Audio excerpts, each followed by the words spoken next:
और मजेदार कहानी सुनने के लिए चैनल को सब्सक्राइब और शेयर करें। ये कहानी एक सैनिक की है जो वियतनाम में युद्ध के लिए गया था। युद्ध समाप्त होने के बाद जब उसके घर लौटने की बारी आई तो उसने अपने माता पिता को सैन फ्रांसिस्को से फोन किया। माँ और पिताजी, मैं घर आ रहा हूँ, लेकिन घर आने से पहले मुझे आपसे एक बात पूछनी है। मेरा एक दोस्त है जिसे मैं अपने साथ घर लाना चाहता हूँ। क्या मैं उसे ला सकता हूँ? बिल्कुल बेटा, ये भी कोई पूछने की बात है। हमें तुम्हारे दोस्त से मिलकर बहुत खुशी होगी, माता पिता ने जवाब दिया। लेकिन पहले एक बात आप लोग जान लें, सैनिक बोलता गया, युद्ध में वह बहुत बुरी तरह घायल हो गया है।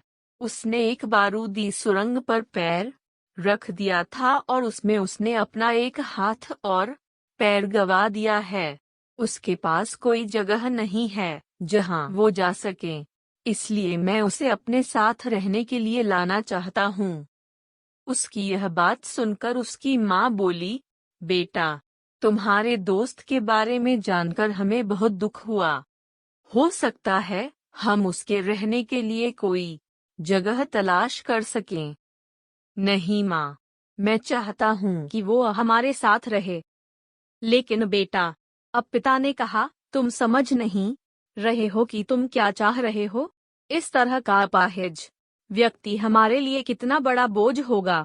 हमारी अपनी जिंदगी है जीने के लिए और हम नहीं चाहते कि इस तरह की कोई भी परिस्थिति हमारी जिंदगी में दखल दे। मेरे हिसाब से तुम्हें अकेले घर आना चाहिए और अपने दोस्त को वहीं छोड़ देना चाहिए। वह अपनी जिंदगी जीने के लिए कोई न कोई रास्ता निकाल ही लेगा। सुनकर उस सैनिक ने फोन रख दिया। कुछ दिनों बाद उसके माता पिता को सैन फ्रांसिस्को पुलिस से एक संदेश मिला, जिसमें उन्हें बताया गया कि उनके बेटे की एक बिल्डिंग से गिरकर मौत हो गई है। पुलिस के हिसाब से ये एक सुसाइड केस था।